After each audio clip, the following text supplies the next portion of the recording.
Hello, thanks for tuning in. I'm your host, Sean.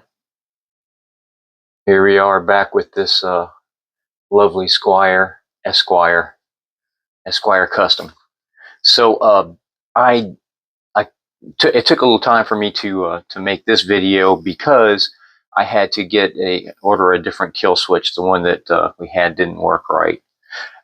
I realized that watching me solder is kind of boring, so I thought I'd just show you what I did here.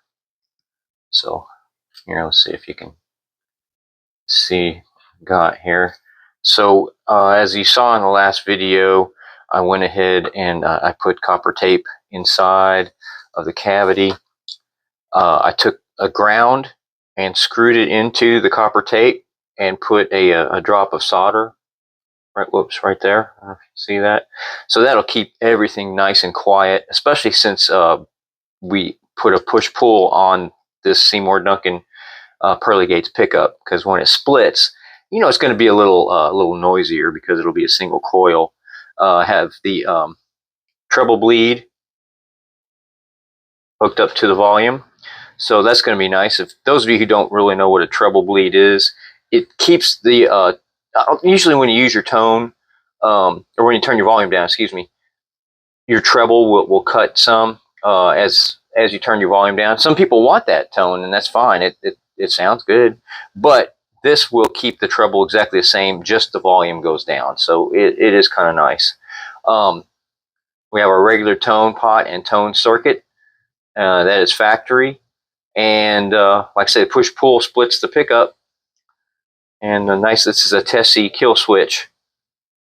So this is what it all looks like. So we're going to go ahead and tie it up right now.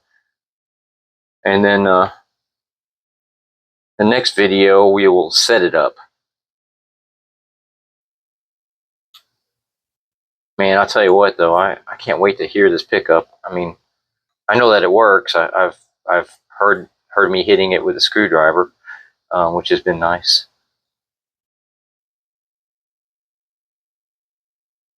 Even that sounds good.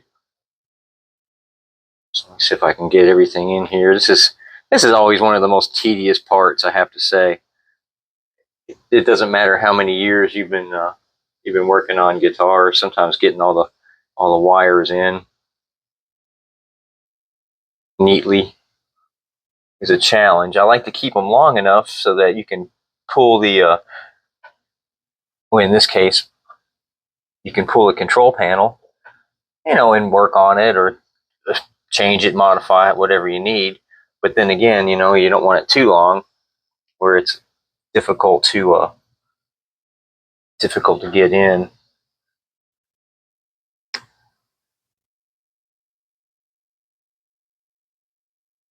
And that's always the hardest part.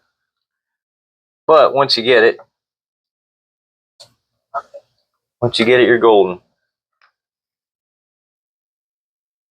Okay. A little bit of wiggling, and I think we got it. Like I say, it just takes a little bit of wire rearranging and a little bit of patience. Sometimes a lot of patience. All right, let's get this tightened down. And then we'll get a reading on the pickup.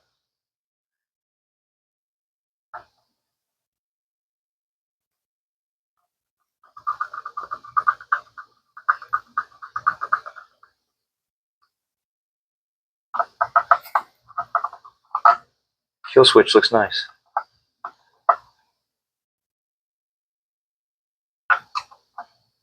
And generally on things like this, I mean, you want to snug them up nice, but you don't want to overly torque any kind of control panels like this. So before I put the knobs back on, let's get a reading and make sure everything's working right. It was working fine before I put it in there, but I have had things ground out before when I hooked them up. So let's see what we got here.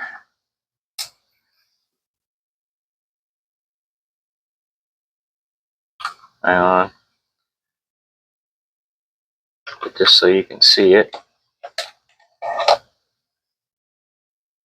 All right, 1670, 1668. That's a nice hot pickup. And yeah, 922, 913 when we split it. And then let's see. Yep, we kill it, it goes to 0. That's what we want. 1720, actually. All right. That's good.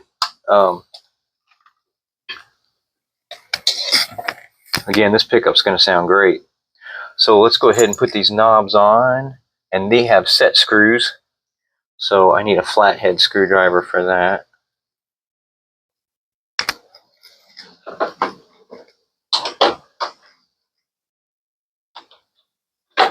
They are pretty small.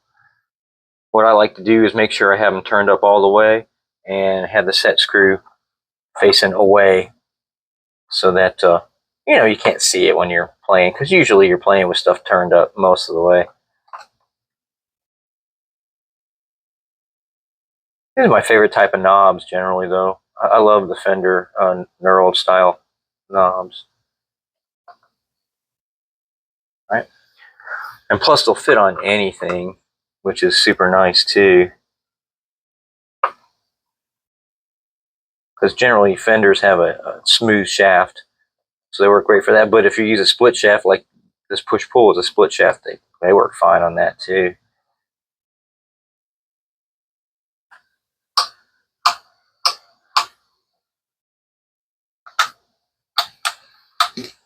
All right.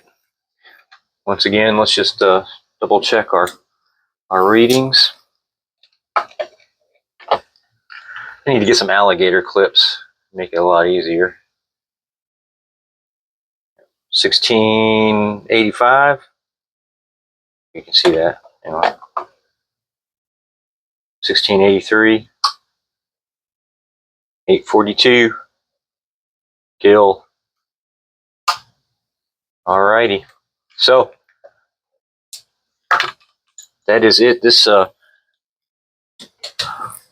Telecaster is basically done. The only thing left to do is string it up and set it up. And that shouldn't take more than, I don't know, half hour, something like that, maybe less. We'll do that on the next video. Otherwise, please share, like, subscribe. You know what to do. Listen to Rifle every day. Rock on. Love one another.